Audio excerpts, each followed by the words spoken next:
can only have this many people here. However, I usually try to play those numbers so it's just about right and there are enough people, because sometimes people show up when they didn't actually sign up. You know, it happens. And sometimes people actually sign up and don't change the way. So I tried to make it so we would get about 100. And last time we were good at 97. Tonight, people will show up late. I have a feeling we're going to run out of chairs. If we do, I ask a favor. If you did kind of sneak in and didn't really, you were on the wait list, but you said, I'm going to see up anyhow and see if anybody noticed. I ask if you have the ability, and there's not a problem, to stand if there are no chairs. If you also would just volunteer to stand if there are no chairs, if people come in. However, if you cannot stand, I completely understand. So we'll try to figure it out. I definitely will be in the back standing myself. Okay, I'm the group, this is a little bit of confusion also, that I'm the organizers for the Silicon Valley Python Interest Group, and there's also this group called the Bay Area Python Interest Group, and the Bay Area Python Interest Group, the Bay Piggies, have been around for a very, very long time, and so we'll often cross-post. And the reason we do that is we get lots of great people that show up, and Bay Piggies have been around for a very, very long time, and they have lots of speakers, so I have less to organize, and I can just use the same speakers, so it's a win-win for everyone. So if there's any confusion, there are two different groups. Here is the actual website for the group that's hosting the talk tonight, the Bay Area Python Interest Group. And I will also make sure that everyone gets, James is videoing tonight, and he will make sure that the video goes out. We'll make sure it goes to both groups. So, are there any questions before we start? Peter has volunteered to talk about hacking math class, or Python and science, or using Python for math and science. Feel free. Don't forget, afterwards there will be announcements and random access, and I have a really cool video to show some people. So don't leave until we get there. Great. Okay. Thank you. Right. All right.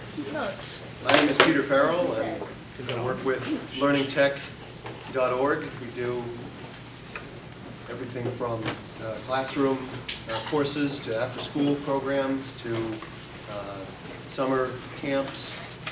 Anything I'm missing here? Let's see, and it's all tech-related, as the name implies, and my background is a math teacher, so I might be one of the least techie of the learning tech people. But even the least techie person in learning tech, that's saying something. So I put up a video on YouTube and sent it to a math teacher or two, and it got around to somebody who knows somebody, and I want to thank you for having me here. I hope it's informative. That's my only hope. Hacking math class. Let's see. Like I said, I'm a math teacher. My background is in math, and the first time that I got to use a computer was in college. And it wasn't in the math department, it was in the business department. A business information technology, whatever teacher had us making programs in, recognize that one, BASIC, yeah. So that shows you how long ago that was. And according to my transcript, I took a class in Fortran, but I have no recollection of that whatsoever. So it couldn't have made that much of an impression on me. As a Peace Corps volunteer, the latest technology in my classroom in a community school in Kenya, Mount Kenya, was log tables. They had these in the back of their textbooks, yeah. And as I do now, I had to learn it right before I taught it. So log tables, and nobody all the way back to John Napier argued with using that technology. And nobody was arguing, let's do it by hand. We want to do long division. So it wasn't until years later, when I was a math tutor and I finally returned to teaching, that I wanted to give students the best tools possible for learning math. And this was the early 2000s, and graphing calculators were just being accepted in schools, but they weren't understood very well, and there was still a lot of pencil and paper stuff. But why use a graphing calculator like this? I think it's showing some kind of exponential function, when the graphing software of the day was able to do it much more visually appealing, like e to the x. Has everybody used Geogebra? You just graph something and want to snap a tangent onto it at any point. There's tangents.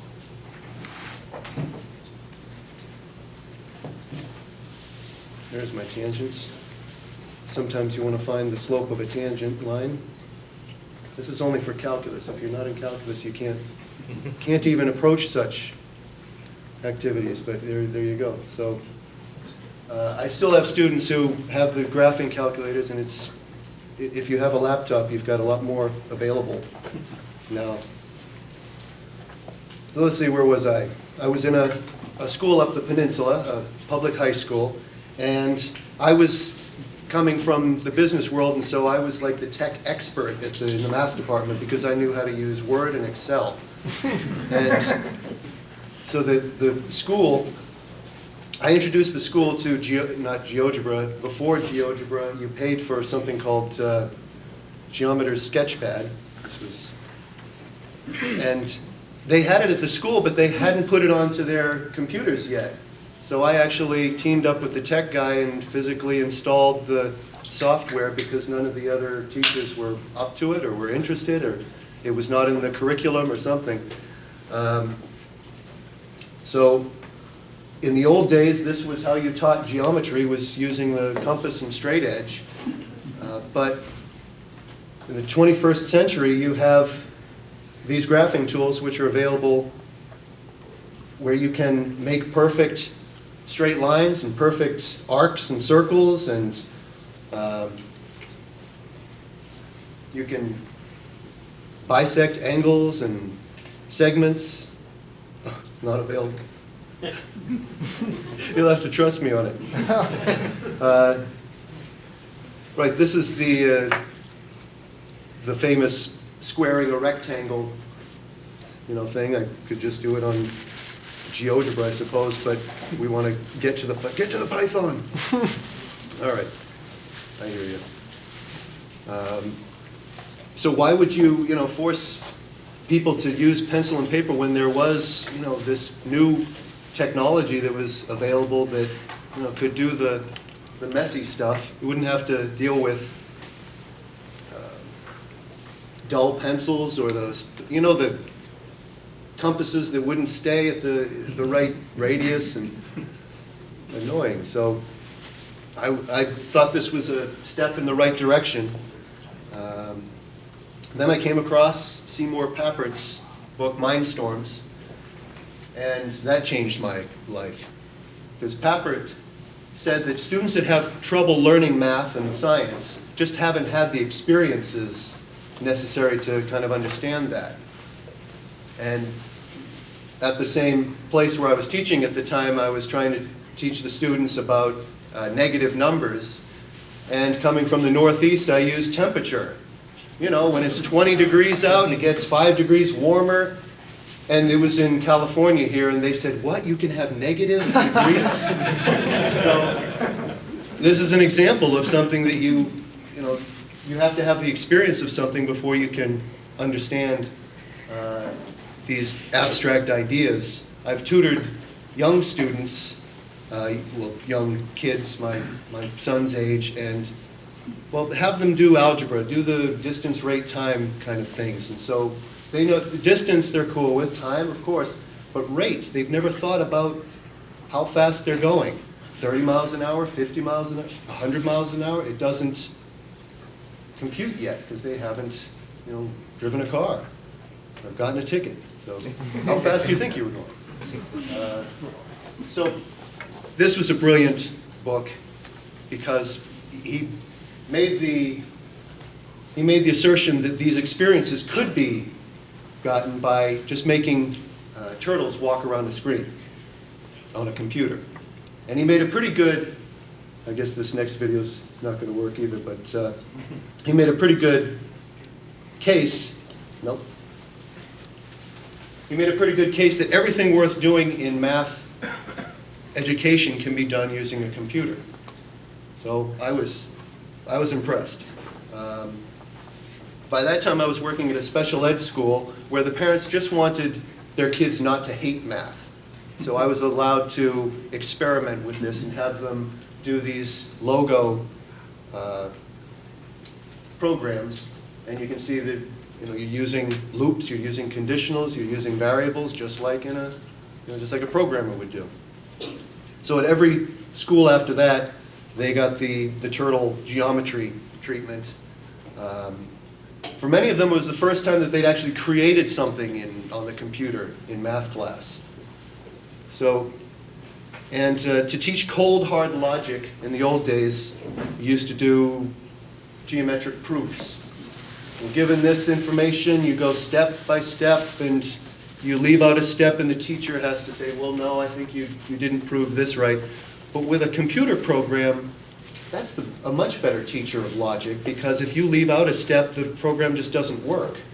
Okay? It takes the teacher's kind of judgment out of it, and if the computer works or it doesn't, well, as we tell the students, it's doing what you told it to do. So around this time, I came across another brilliant book called Calculus by and for Young People by Don Cullen. And this tiny book is mind-blowing, just like Mindstorms. The math man taught me that you can use technology, low-tech and high-tech, in order to come at a math problem from more than one direction. And coming at it from 3 or 4 different directions, you'll really understand that topic. So he kind of exploded the myth that you need 11 years of school math in order to even approach these calculus ideas by showing his students' work, some of them as young as 7 years old, that were using infinite series and, pi and e and sines and cosines, but some of it was just done with cutting up index cards or using manipulatives, and sometimes you were on a computer. So low-tech and high-tech is kind of put together. Highly recommend that one. He made the case that what we consider hard math is really just easy math, but it's approached in the wrong way. All this kind of influenced me in my journey to Python. If we're not experiencing these ideas by creating them and making them move and controlling them, then we're really just sitting back and listening to the teacher or taking notes, just following the authority. The question is, how do you get students to have these experiences? How do you set this up? I heard some people talking about Scratch, and I have a 10-year-old who was studying molecules in 5th grade. And he's not the top math or science student at his school. He's an artsy kid, and he's just as likely to just be drawing with a pencil and paper or doing origami, folding paper up. But he learned about molecules, and he wanted to make it move around the screen, so it was just another tool for him. This wasn't high-level programming or pre-calculus or anything like that, but he knew how to make a forever loop, and here's a conditional, and he made a variable, so he misspelled it, but he made a variable called temperature, and when the temperature goes up, the molecules move around more quickly. Let's look at it with the big board. So the temperature is 0, there's nothing happening, so as the temperature goes up, they actually move temperature steps. So as the temperature goes up, they're moving 9 steps at a time or 10 steps at a time. That's how he used that to make it go more quickly. When I came home from my walk, he said, I just need help with my game. I need to get them to bounce off of each other. So it was just a matter of doing that. As I say, he's not in some gifted program or something. This was just another thing that he felt like, oh, I'd like to see them move around on a screen. He made one and duplicated it a bunch of times and just coded some loops.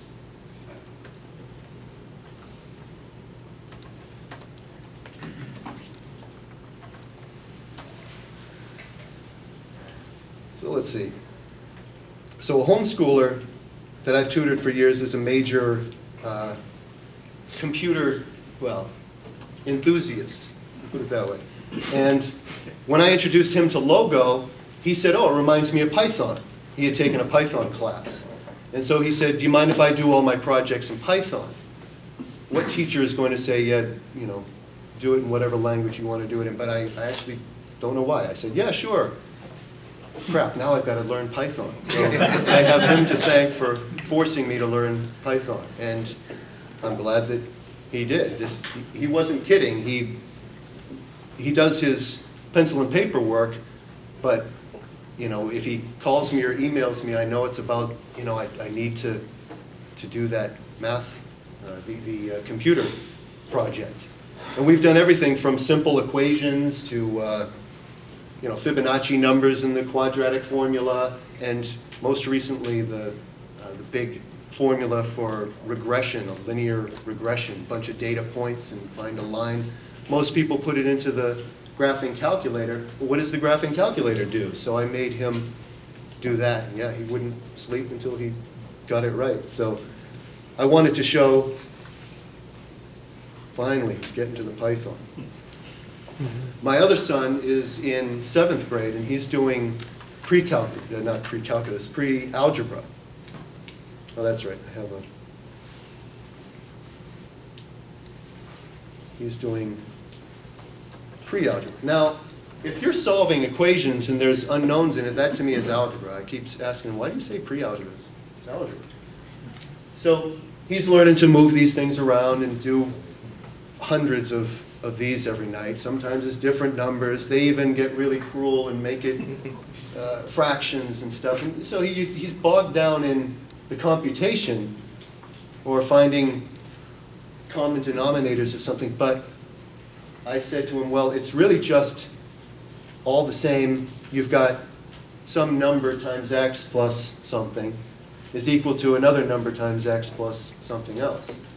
So here's the pencil and paper, back to Don Cohen. You can start off with pencil and paper and solve this for x by moving all the x's together and all the other numbers together. Factor out the x, and then divide by a minus c. So you've just solved for x. Now you can create a Python program, only works in Python, where you define whatever equation with your a, b, c, and d coefficients. And what did we say? You return d minus b over a minus c.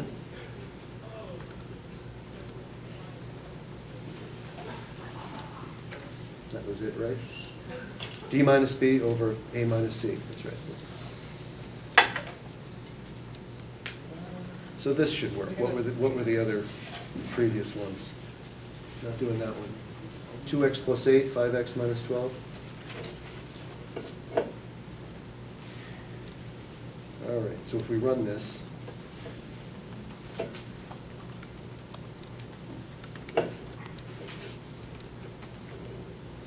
then it was actually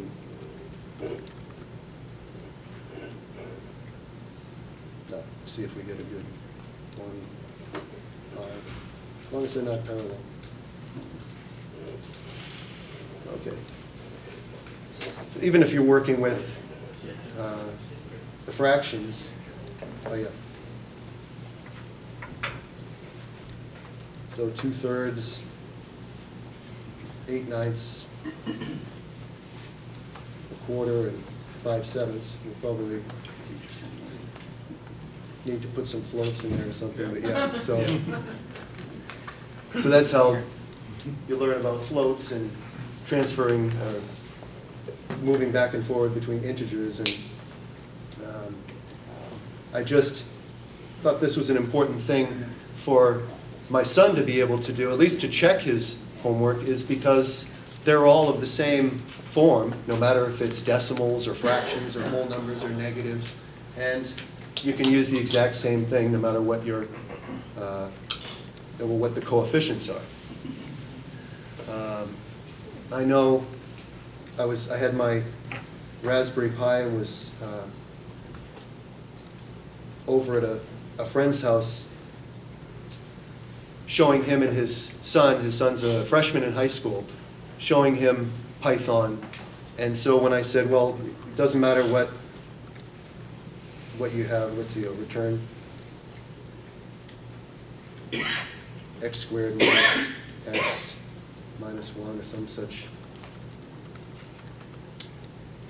So when you run this, then all you have to do, of course you're asked things like, what's the f of -5, and you're supposed to put that into the equation and do the number crunching, but this does it immediately. And this kid said, what website is that? I'm going to download that right now. Before we left that night, yeah, he was already playing around with Python. You have to just be able to see how it makes some of the drudgery a little easier, and hopefully I'll show in a little bit that I'm not trying to allow kids to get out of doing their arithmetic. It's more being able to think on a higher level.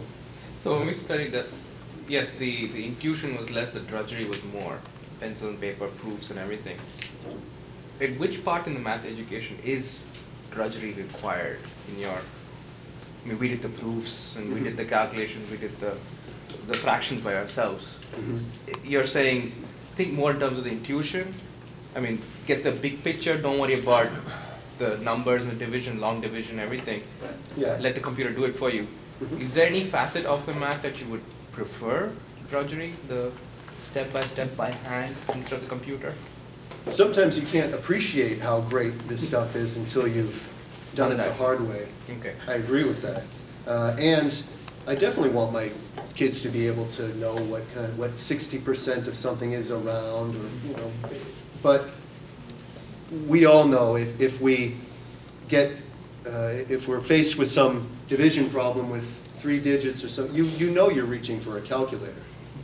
Okay, and yeah, and the calculator's on everybody's phone. And even in Kenya, I mentioned I was in Kenya. We were just in Kenya over the summer, and everybody's got a cell phone now. So forget logarithms. So now everybody has got the capability of doing the arithmetic very quickly. Okay, but I still tutor students, and I'll whip out the calculator or the computer, and they're like, oh, no, my teacher wants me to do it by hand.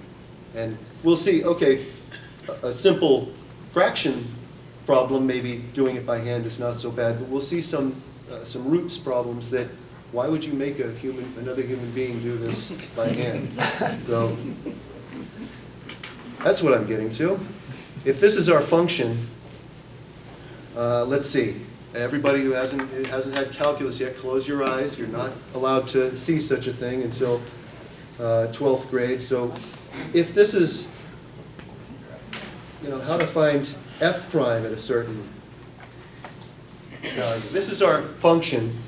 So how to find f prime of x. I should make it a much uglier function, but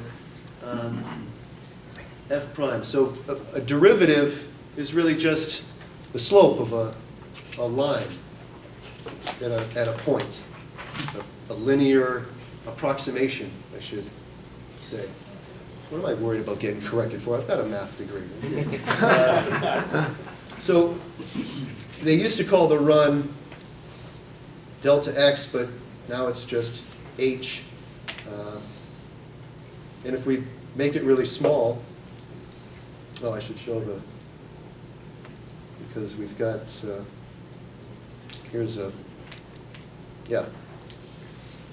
here's the textbook version of it. And it really is just the rise over the run. This is the derivative of a function. So we'll put that into our Python problem, program. This is the run. The rise is f of x plus the run minus f of x. And the slope, as always, the rise over the run. I could have done this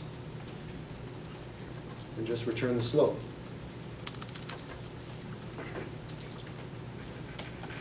So there's really nothing calculus-y about this. It's just, I mean, if you've done slopes of lines, it's really no different than that.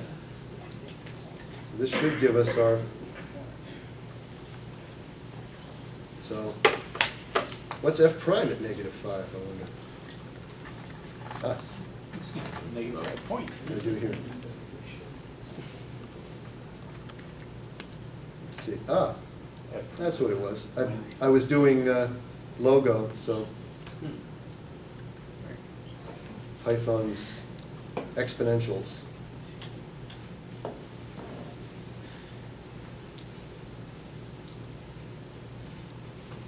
Pretty close to negative 10.9. How could we get it closer? Just make the run even smaller.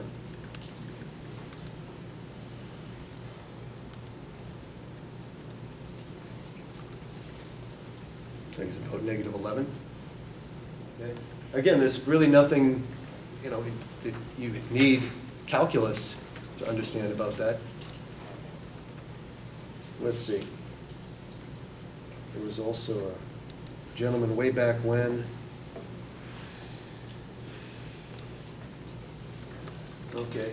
He came up with the idea of calculus, and this is called Newton's method.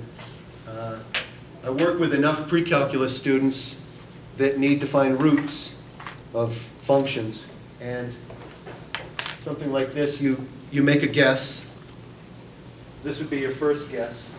And you find f of that first guess and also f prime of that first guess. And let's see, the slope is what, this side over this side? So that means that this side is the, let's see, this side divided by the slope. That was what he said. And you get x1, which is the next guess. You do that again, and you get even closer to the root. So in most cases, this works out pretty well. Let's see if I have a case where it doesn't. So I just wanted to find Newton. Showing my East Coast origins here. Newton. Let's see. We'll repeat it 5 times.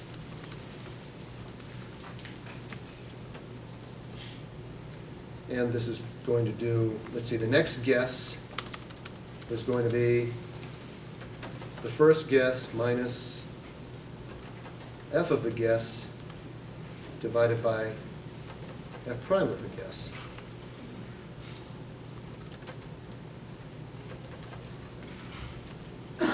And then we'll print all our guesses.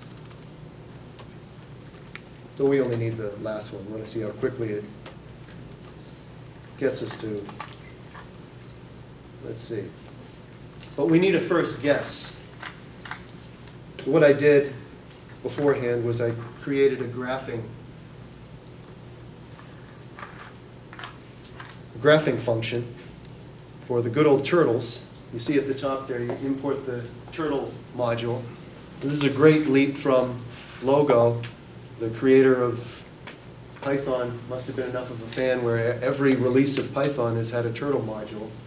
And not the visual module, or something that we have to go out and get, but that's already in there. So the turtle is going to walk around and make a graph of our function. Let's see, make sure that we've got our...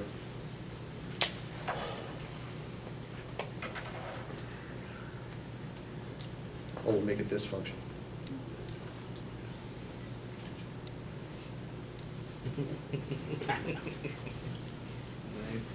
Mm-hmm. So if the teacher says you can't use a graphing calculator, well, what if I programmed it myself? Can't I use that? So this was a much uglier function than the quadratic that we used, and there's 1, 2, 3, 4, 5 roots. And it looks like, no, that one's not going to be -1. I don't think they're going to be rational.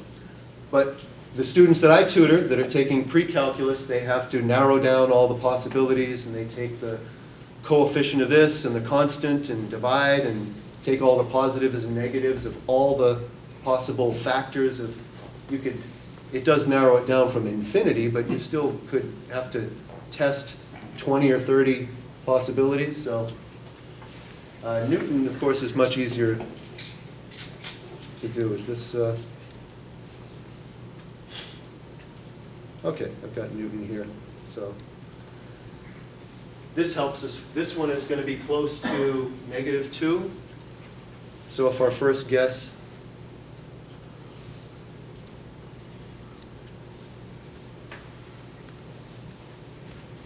Okay, others did it 10 times. So we started at 2, and it got closer and closer to, that's the 0.789.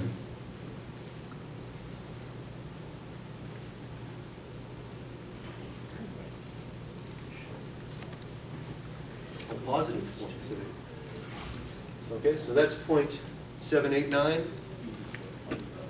Let's see. Negative 2.5 maybe? Alt P. There we go. So that root is negative 2.44 around.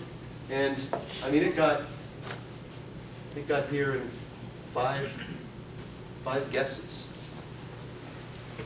And then you can find the other ones using better guesses. Negative 1. It's negative 1.1. Okay. So, yeah. So your exercise that you're going through, it reminds a lot of what we're going through in our work lives. When we come from we're software designer or hardware designers, we create something known as a test bench.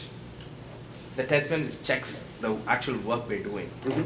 And this graphing thing is to help us check what we're doing manually actually works out. Yeah. And so you're asking us to spend time, you're asking the student to spend some time, work with the libraries and stuff to create a testing environment so that when he does the rigorous calculation, he knows where he is. Actually, with this one, since I think I made this one on Geogebra just to get something that had like 5 roots. So this one, I don't know how you would do this by hand. This one has no Nasty. rational roots. So that's why I think that Newton's method would be a preferable, well, not only a preferable method, I'm not sure how you would do it otherwise. That's what your calculator is doing, and it's what your computer graphing software would be doing anyway, is using Newton's method. So the quicker that we get students to understand what's going on in here, and it's not just the magic box that tells me the answer, I think this is taking it into their own hands. How does the calculator do